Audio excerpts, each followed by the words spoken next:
La chasse a toujours uni l'homme et la nature. En Corse, elle est l'un des derniers témoignages d'une vie communautaire qui a lentement disparu. La désertification de l'intérieur a porté un coup fatal à l'économie rurale. Le maquis a peu à peu reconquis son territoire. Certaines espèces animales ont fortement régressé.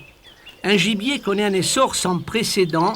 Il est discret, difficile à observer dans l'épaisse végétation de l'île. Sa présence est aussi vieille que celle de l'homme, donc il a une peur innée. Son nom vient du latin porcus singularis, le porc solitaire, nom commun, le sanglier. Le sanglier présente un certain nombre de sous-espèces, essentiellement en Asie. Et ces sous-espèces se distinguent surtout par des différences morphologiques et également des différences au niveau des chromosomes. Si vous voulez, le sanglier corse a ces deux caractéristiques, je dirais, assez marquées. C'est que d'une part, il a morphologiquement une petite taille et aussi quelques caractéristiques, je dirais, qui relèvent un peu plus des spécialistes, c'est-à-dire des os ou tout ce qui relève de la biométrie, c'est-à-dire surtout au niveau du crâne, du squelette du crâne, qui se distingue d'autres sous-espèces. Et du point de vue de la génétique plus particulièrement, il possède un nombre de chromosomes, si vous voulez, qui est égal à celui des porcs. Or, la plupart des sous-espèces d'Europe occidentale présentent, elles, un nombre de chromosomes différent de celui du porc. C'est 2n égale 38 pour le sanglier corse et le porc domestique, et 2n égale 36 pour les sangliers d'Europe occidentale.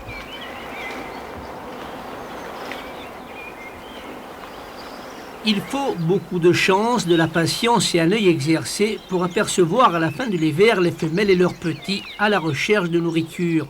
L'animal est méfiant, le maquis est devenu pour lui un refuge idéal.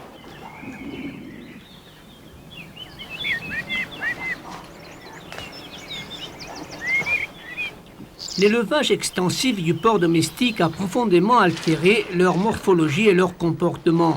Les croisements sangliers-cochons se sont multipliés dans la nature. Il n'est pas rare de rencontrer des marcassins qui n'ont plus de rayures fauves, leur couleur d'origine.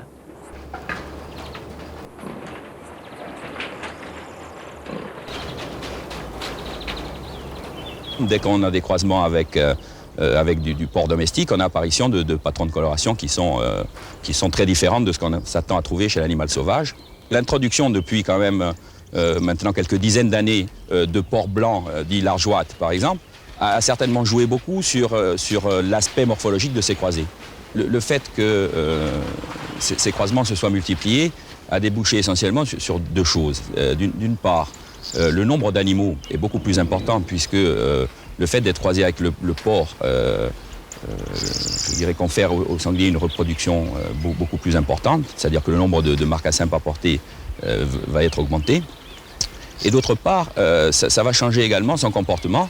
Et là, les chasseurs sont, je crois, bien placés pour en parler, puisqu'ils sont quasiment, je dirais, obligés de s'adapter eux-mêmes à ce nouveau gibier. C'est-à-dire que le sanglier ne va plus se tenir aux mêmes endroits, ne va plus emprunter les mêmes chemins, je dirais, pour se déplacer, ne va plus avoir le même comportement devant les chiens. Et je dirais même que le dernier acte quasiment de la chasse, qui est la préparation du sanglier, va s'en ressentir, puisque la viande, elle aussi, la chair, n'a plus les mêmes caractéristiques que celle du sanglier, je dirais, qu'on a connu avant. Ouargualé, un village de Corrières Sud. Ici, les chasseurs se mobilisent pour sauver le sanglier corse.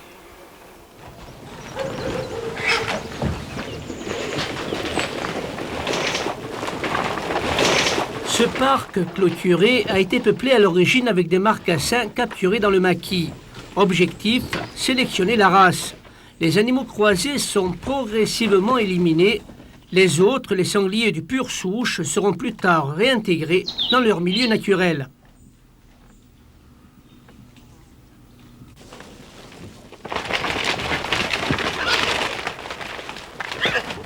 Celui-là, c'est le vrai, ça c'est le vrai sanglier de chez nous.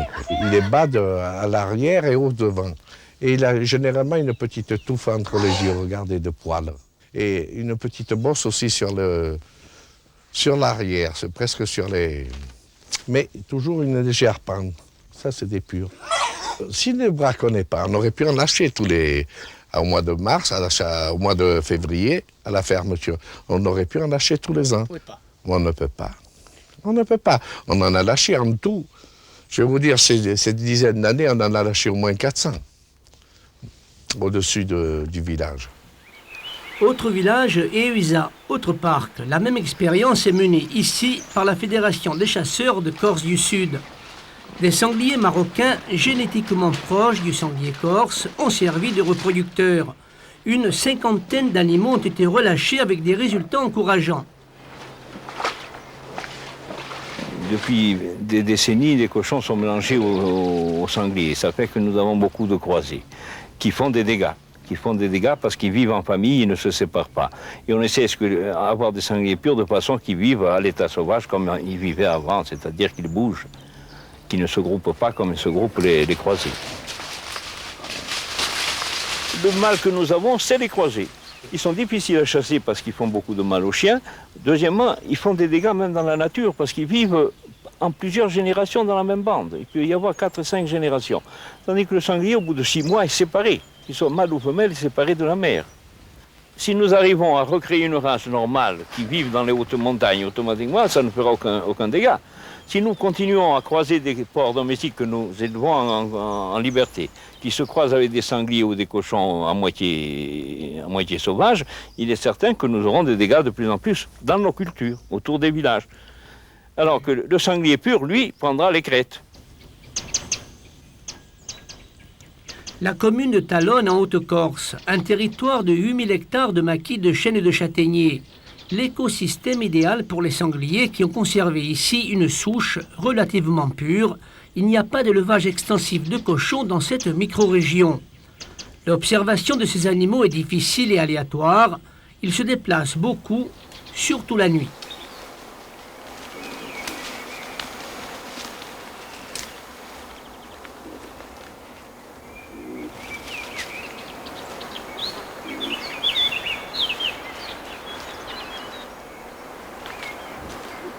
Nous sommes au mois de mars. Ce jour-là, Joseph décide de nous montrer des sangliers dans leur cadre de vie. 2 heures de marche, 3 heures d'attente, puis la récompense. Une petite compagnie est vite repérée. C'est un mâle qui sort le premier dans la clairière brûlée. Da Giulietta mi sono a fare, la viaggia giunge e mette sera, da Giulietta qui è un punto che da Giulietta qui muovere i cinghiali. Ma siamo lontano dal paese qui. Ma, qui siamo in Campomello, un mulino di Campomello, qui c'è un mulino. Ma più di un'oretta dal paese. Ah, sicuro. Vabbè, un'ora e mezza, un'ora e mezza. Ma qui non c'è nemmeno chi cerca. Ah no, quindi qua non ci va la nemmeno. No, qui non ci va la nemmeno. Rendi conto con un cinghiale a guida, poco a fare. Contrairement aux idées reçues, le sanglier n'a pas une vie nomade. Il se déplace beaucoup mais reste fidèle au territoire où il est né. Une expérience de radioguidage menée par l'Institut national de la recherche agronomique de Toulouse a prouvé que cet animal peut parcourir plusieurs dizaines de kilomètres par jour. Mais son activité est essentiellement nocturne, méfiance de l'homme oblige.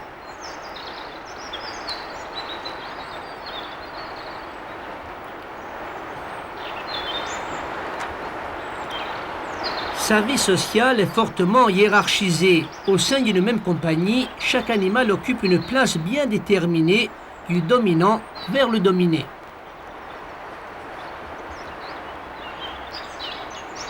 Ce qui caractérise le sanglier d'abord, contrairement à ce que beaucoup de gens croient, c'est loin d'être un animal individualiste. Et c'est plutôt une espèce à tendance grégaire très prononcée, puisque toute sa vie s'articule autour de la mère. On parle d'un comportement centré autour de la cellule matriarcale. Socialement, le rôle des femelles est prépondérant. On distingue dans tout le courant de l'année une ségrégation quand même relativement forte entre les mâles adultes et les femelles. Le seul moment où vraiment les deux sexes cohabitent, c'est donc à la période du rut, en automne et en hiver. Sans quoi, les mâles ont une tendance de vie plutôt solitaire et les jeunes mâles une vie beaucoup plus grégaire. Sans doute que la chasse a une incidence dans la désorganisation des groupes sociaux. Ça a été démontré notamment en France continentale, où la chasse en battue était le principal facteur de désorganisation d'un groupe et la cause des plus grandes distances parcourues par les animaux. Donc il est évident qu'une femelle, par exemple, une femelle meneuse d'une compagnie qui a été tuée lors d'une battue, aura pour conséquence un certain errement de la part des individus qui étaient dans cette cellule. Et on aura peut-être effectivement plus d'observations d'animaux un peu désemparés dans des endroits un peu inhabituels aussi. Mais il ne faut pas oublier non plus qu'en Corse, encore une fois, le croisement avec les porcs aboutissent à des comportements aussi un peu atypiques.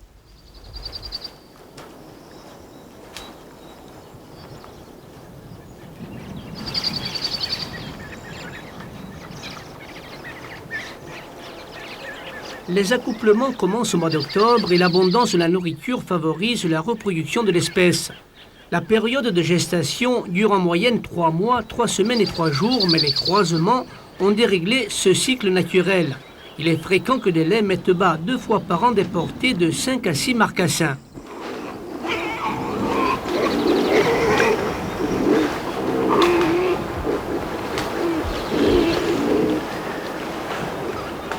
Dans cette société de type matriarcal, les femelles prennent en compte la recherche de la nourriture, la sécurité du groupe et l'éducation des petits.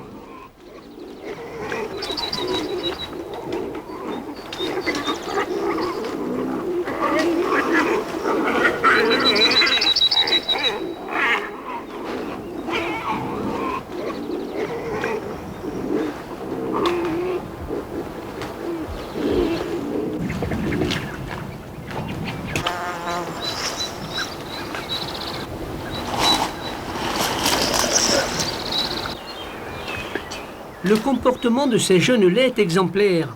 Elles ont flairé notre présence, elles s'enfuient une première fois, puis reviennent appeler les marcassins insouciants qui se trouvaient au milieu du champ.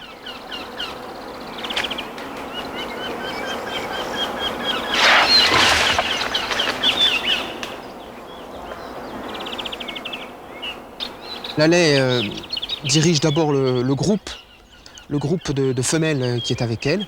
Je dirais la laie dominante. Elle est en quelque sorte une meneuse qui va leur apprendre, et d'abord aux plus jeunes animaux, à se défendre dans la nature et à trouver de la nourriture. Dans les battues, par exemple, les chasseurs constatent souvent que c'est la laie qui passe en premier la ligne de tir, ce à quoi justement on dit aux chasseurs qu'il faudrait mieux épargner les femelles pour sauvegarder, je dirais, la cohésion sociale pour le reste de l'année de tous les animaux qui suivent derrière. Le mâle occupe une place très minime dans l'éducation des petits. C'est la femelle qui se charge à presque 100% de l'élevage des jeunes.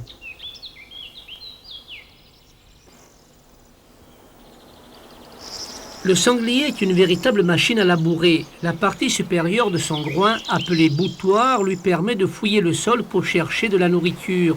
Une activité qui occupe la moitié de son temps.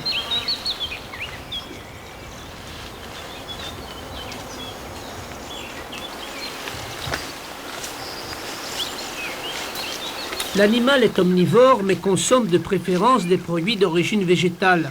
En fait, son menu est calqué sur le cycle des saisons. Il n'hésite pas à l'occasion à s'attaquer aux fourmilières et aux petits rongeurs. Il a besoin de protéines animales pour compléter son régime alimentaire. Le printemps est une période difficile pour manger. Il n'y a pas de fruits. Il doit fouiller le sol en permanence à la recherche de bulbes ou de racines.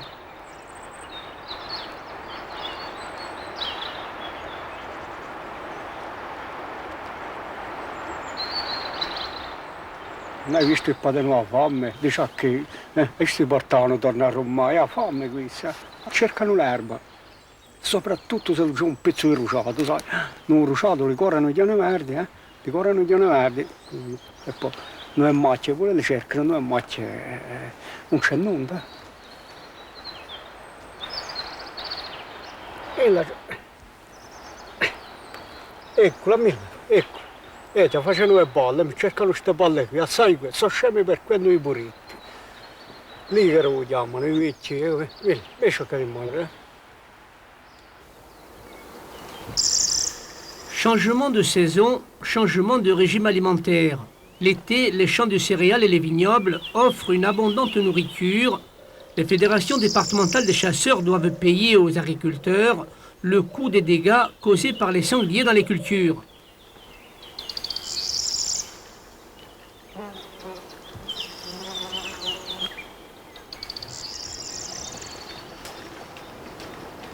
En moyenne montagne, la fougère est un aliment de choix pour le sanglier. Il s'y réfugie volontiers pour chercher un peu de fraîcheur et manger des racines dont il est très friand.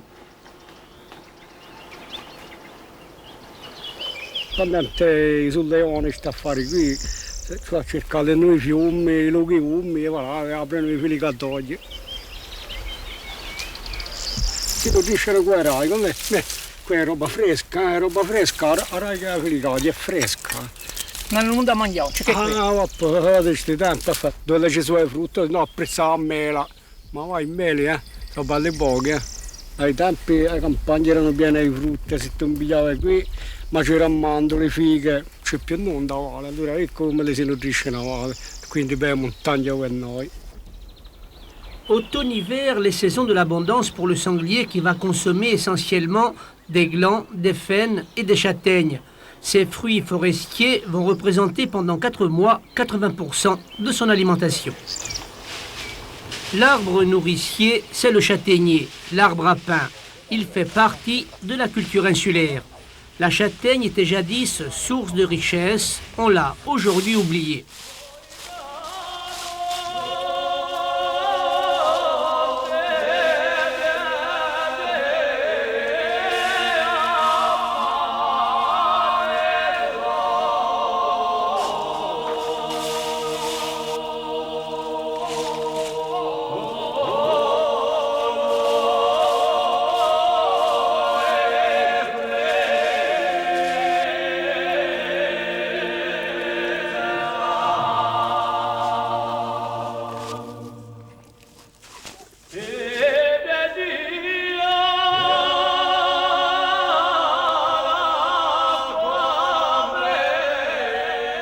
La châtaigneraie couvre 50 000 hectares. 2000 à peine sont exploités artisanalement par les derniers actifs de la montagne corse. Quelques dizaines de tonnes sont exportées vers l'Italie, mais la quasi-totalité de la récolte est abandonnée sur place.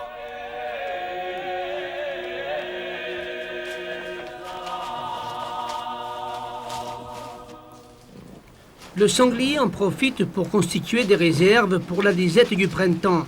Le gland comme la châtaigne sont riches en amidon. Ces sucres lents sont transformés en lipides au cours de la digestion. Allora, io giungevo a mangiare castagne, soprattutto l'anno quando non c'è pianta, per i suoi eredi, giungevo un paese a cercare castagne.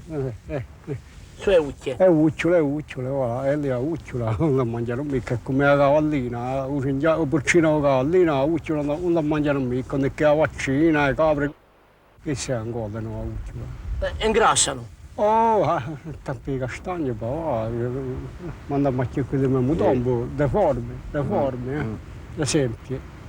Infatti qui siamo vicino al paese.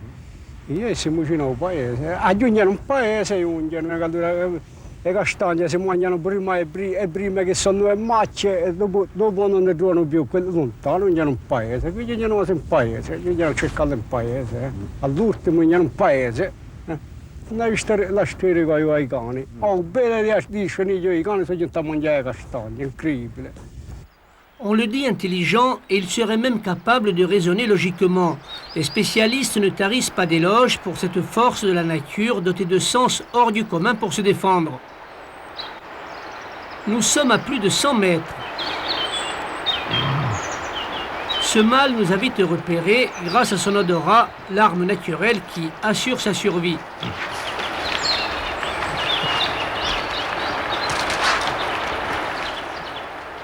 C'est un animal qui avant tout a des sens extrêmement développés, et en particulier, en les classant par ordre d'importance, c'est essentiellement l'odorat et également l'ouïe.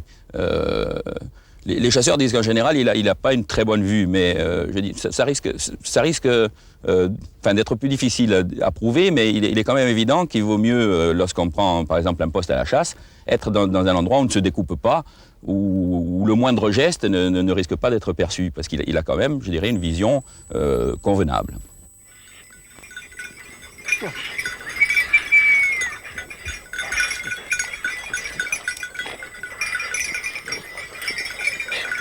En Corse, une battue sans chien est du domaine de l'impensable. Le relief accidenté, l'abondance du couvert végétal sont des atouts majeurs pour le sanglier. Il faut aller le chercher, le débusquer avec une panoplie de races adaptée au terrain. Chaque village a ses meutes, ses querelles de clochers, ses histoires sans fin. L'acteur est unique, le chien courant. Ce sont des chiens de race croisés avec des chiens d'autres races. Il y a des griffons, des bruns du Jura, des tricolores, mais tous croisés. Ça coûte cher à élever des chiens. Ah, ça coûte assez cher. Il faut les soigner, il faut les vermifuger, les vacciner. C'est une passion. Ah oui, moi j'ai la passion des chiens, je n'ai pas la passion de la chasse. J'aime élever des chiens, les voir grandir, les dresser. Et les voir courir. Et les voir courir, évidemment, après. En général, on les élève tout petits et puis on les dresse ici. Et vous les dressez comment? On les emmène souvent à la chasse, c'est tout. Hein. Petits. Alors, quand ils ont 6 mois, 7 mois, par là. Ici, il y a des rivalités entre propriétaires de chiens. Comment ça se passe? Non, ici, ça se passe bien. Chacun récupère les chiens des autres. Non, il n'y a pas de rivalité pour les chiens. Il y a une certaine fierté aussi d'avoir des chiens qui tombent de sanglier. Ah oui, ça. Les miens, par exemple, n'en trouvent pas, mais ils courent bien. Ils prennent souvent les sangliers des autres. Mais ça n'a pas d'importance. Il n'y a pas d'animosité pour ça.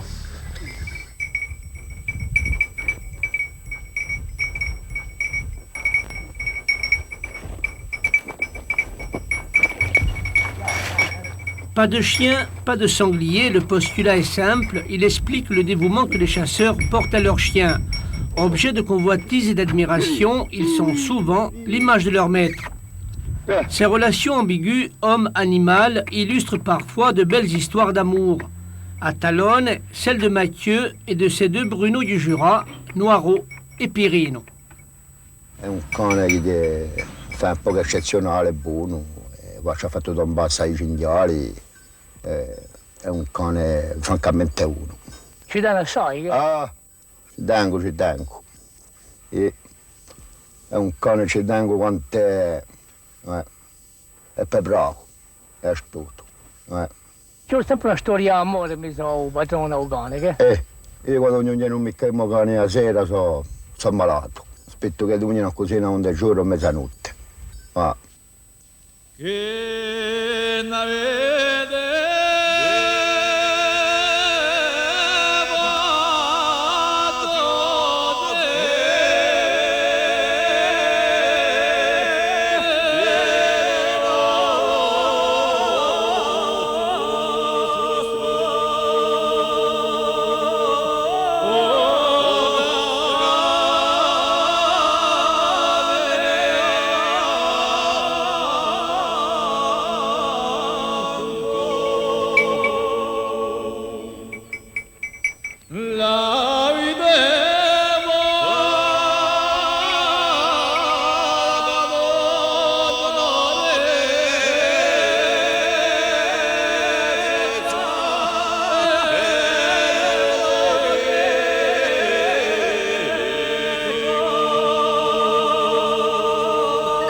Le chien revient souvent dans les chants et dans les chansons aussi, parce qu'il y a beaucoup de chasseurs et que le chien est quand même l'animal de compagnie le plus apprécié, je pense, et le plus fidèle en même temps. Donc je crois que quand un chien disparaît aussi, parce que c'est souvent à ce moment-là qu'on a fait beaucoup de chansons, c'est quelque part c'est un drame. Justement, là on se rend compte de l'attachement du maître à son chien, parce qu'il y a beaucoup de chants sur la mort des chiens. Et généralement c'est souvent sur la mort, quand le chien n'est plus là, et à ce moment-là on fait des chansons merveilleuses, parce que c'est à ce moment-là souvent qu'on remarque son absence. Et c'est là où on voit l'attachement du maître pour cet animal. Chat sanglier sans chien, ça veut dire, je sais pas moi, chanson sans voix, puisqu'on faisait le truc tout à l'heure. Non, la chasse au sanglier, c'est les chiens d'abord, le sanglier après. C'est ce qui est le plus beau, entendre courir des chiens après une bête qui se défend avec tous les moyens qu'elle a dans le maquis. Et ensuite, les chasseurs, qui sont le point final à une épopée, qui n'est pas toujours heureuse pour le sanglier, mais qui l'est quelquefois aussi, parce qu'il y a beaucoup de bredouilles et ça fait partie de la chasse aussi.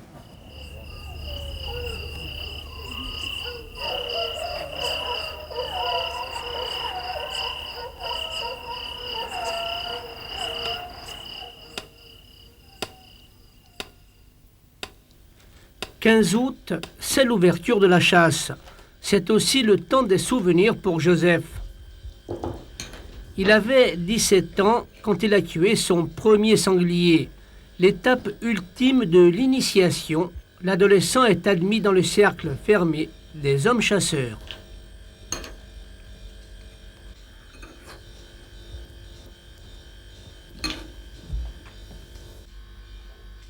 Era uno qui vicino, un vicino, un cacciatore, e allora diceva, ha detto, a questi capisci in già con me, e andammo qui noioso qui, e mi cappia i cani, ci vuole subito un cinghiale che veniva a fare, no, mi dico, un giappo,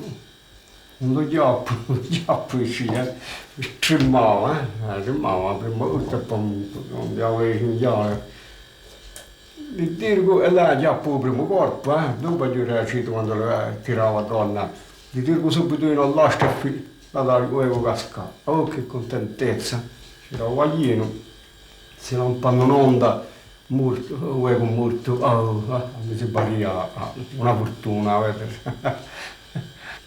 Una volta aspettano in piazza? Ma sì, revertimmo, a parte l'ora, quantunque rifrescate più, insomma, siamo sempre a posto. I cani dopo faticano, un miglio di travagliano di un'ora, dopo i cani non travagliano più con questi calori.